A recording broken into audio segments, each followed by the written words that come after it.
Today, I'm excited because today we're going to talk about consciousness.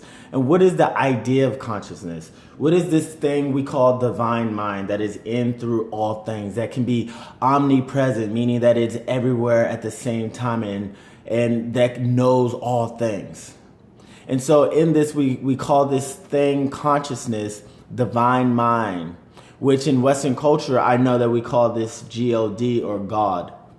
And so today we're going to actually talk about the individual expression of God, which is us, which is the mankind, meaning one man or man. And so in this, we're going to unpack what is that individualized expression called consciousness, which basically breaks down to your beliefs, thoughts, attitudes, your values, actions, and words. And those combined are what we equate, or the totality of that is what we call consciousness. And so we're going to talk about the 4 levels of consciousness, how we have the mortal man, which is basic man. Then we come into the metaphysician, and this is the man that becomes more awake, realizing that there's more to life. Then we come into the 3rd phase, which is the mystic. And now the mystic 3rd stage of consciousness is the person that can actively co-create, go out and literally, deliberately co-create an experience that they desire to have. And now we have the last one, which is the master. Now the master is what we consider the Christ, the Buddha, any human being that's even Mother Teresa, the Oprah Winfrey's, Deepak Chopra, Wayne Dyer, T.D. Jakes, any of these human beings, whether they be in a traditional religious sect or they're in a spiritual vein, that they're all in this elevated state of consciousness. Now, whenever we're in this state of consciousness, though, remember we go in and out of these stages. So primarily, most of us are going to be in the stage 2 or 3. And stage 2 or 3 doesn't mean that you've become or made it, or even the level of master, because we've all had glimpses of being our elevated or our most highest self. And a lot of times I equate this with athletes. A lot of times whenever you're performing or you're actually out there in the game and you do a move or you react and you see things in a slow motion, or your body you have this out of body experience, that is what you call that you're in your highest elevated state, which is your 4th level of consciousness. All right.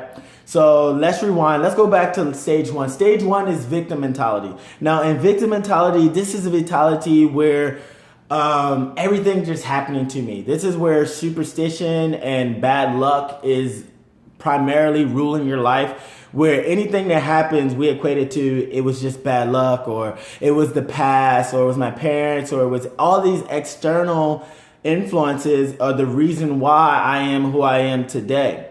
It takes no ownership. It's also the survival man, like the man that's always clawing just to be alive, just to breathe, that they're always in survival mode. They're always thinking in terms of lack. And their thought system is more like, why is this happening to me? Why do that other person have good luck and I have bad luck? That is victim mentality, right? And so in this, when you're in stage 1, moving into stage 2, it is important that we do not unconsciously blame ourselves, because it is easy for our mind to start going down that negative path of blaming ourselves unconsciously, or guilt or condemnation. This is also the opportunity for you or this person to let go of shame, blame, and guilt from themselves and from every single person that has done them wrong. All right. So now let's move forward to stage 2. Stage 2 is the metaphysician. And so the metaphysician comes into this awareness. This is a time where I begin to look at the world at a bigger lens. I begin to realize there's a power greater than myself that is orchestrating all these things, that there's a power in the world that literally creates worlds, universes at a macro level and a micro level, meaning within the body at the smallest level. And so while we're in this stage, the thought process is more a lot like I can influence my life. that I may not know how, I may not know all the techniques, but I'm going to learn how to develop myself. I'm going to learn how to think better. I'm going to take more actions in the way I talk to people. I'm going to take more responsibility and anything that I did wrong, and I'm going to try to make this right. This is the time where we begin to grow, expand, and unfold. We also begin to use tools, spiritual tools like affirmations. Even though I feel one way, I'm going to deliberately think another. I'm going to use these verbal affirmative statements that this is who I am today, even though the feeling may not be there. That I'm going to do this because I know eventually that my thought process will end this way. This is when we start using visualization, when we start sitting, clearing our minds, and allowing a power greater than ourselves, spirit, to come through us and give us visions or images that unfold at a higher level. Now, visualization and using your imagination are two different things. Imagination is something that generally we engage in. Like, I can imagine myself speaking to you on camera before I started to speak to you. But a visualization is more you're receiving it from, you're downloading it, and it's coming in image form.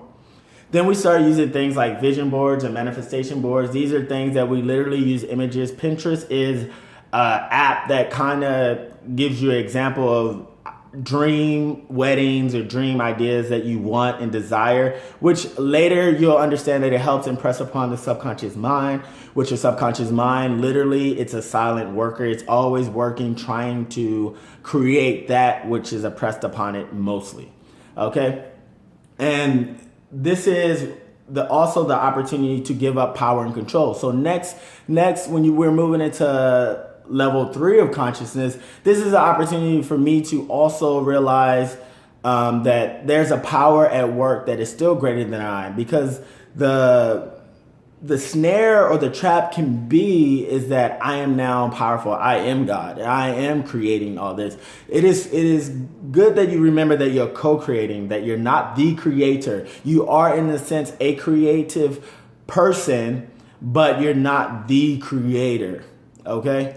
So stage 3, which is the mystic, okay? This is the person that, again, these are the people in the world that are they seem to be able to always have good luck. They seem to always be able to be one step ahead. They understand certain discernible laws about the mind, about the body, about consciousness, about how the universe works, how different seasons, and even if they didn't know it intentionally, somewhere along the line, they're operating in harmony with God's laws. And in a different segment, we'll talk about God's laws, or we'll talk about divine law, universal laws, in more depth. But there are these metaphysical laws, whether it be in science or in spirituality, that coexist with us.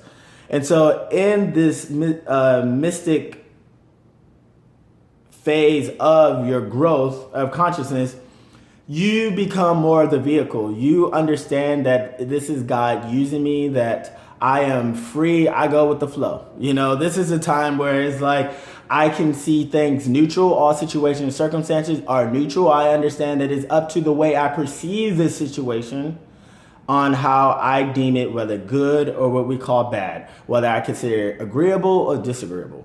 How a tone or someone may speak at me in a way I disagree with or dislike, but I don't have to react. This is a time where I create the space in my thoughts and attitudes.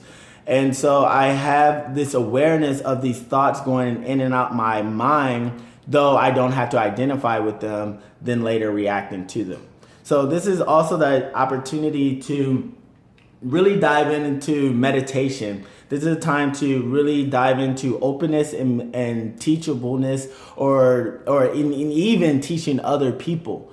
Okay, this is a time where you literally are very deliberate in your speech or your speaking. You're very deliberate into listening and not speaking back. You're just very deliberate and intentional in all of your life, in all areas of your life. You'll start seeing that everything that you do is very intentional, that you don't just jokingly say things, because you understand the effects of it personally and to that other human being.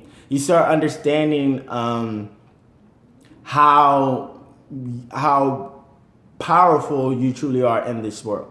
Okay, so the last thing, and I'll be quick, is stage 4, which is God is as me. So this is the part when you hear the master teacher Jesus says, the Father and I are one. So this is when we we realize that we cannot see ourselves separate from the whole. We realize it's just like if I was talking about my fingers in relationship to the body, that I understand that all of this is Sean. So when I talk about an individual, I understand, yes, I'm speaking about that individual. However, that individual is actually in relationship to the whole human race. And how that if it's just like also when Martin Luther King said that we're not free until all men are free, because he realized in that moment, until every person is free, mankind is not free.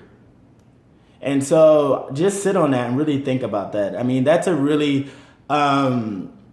sometimes can be a very deep or a thing that you really want to wrap your mind around and realize that there is actually one race, the human race. And science has actually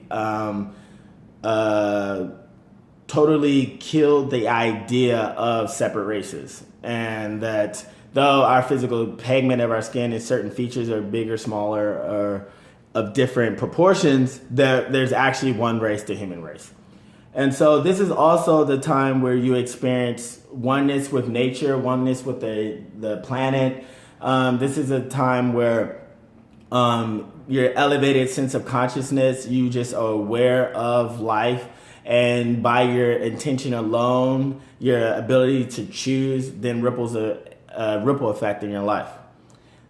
This is also a time to continue to grow. While we're in this body, we will always continue to expand and grow and unfold. And this is why you take a person, again, like the Buddha or Jesus, and their ideas were from a different realm. They were from a different age. They were, 2,000 years later, 4,000, even with the Buddha, we're still talking about them. Why? Because they had this idea. And not only did they have these ideas, they embodied them. So when people saw them, they saw them as God-like, because they were an elevated sense of consciousness in that time period.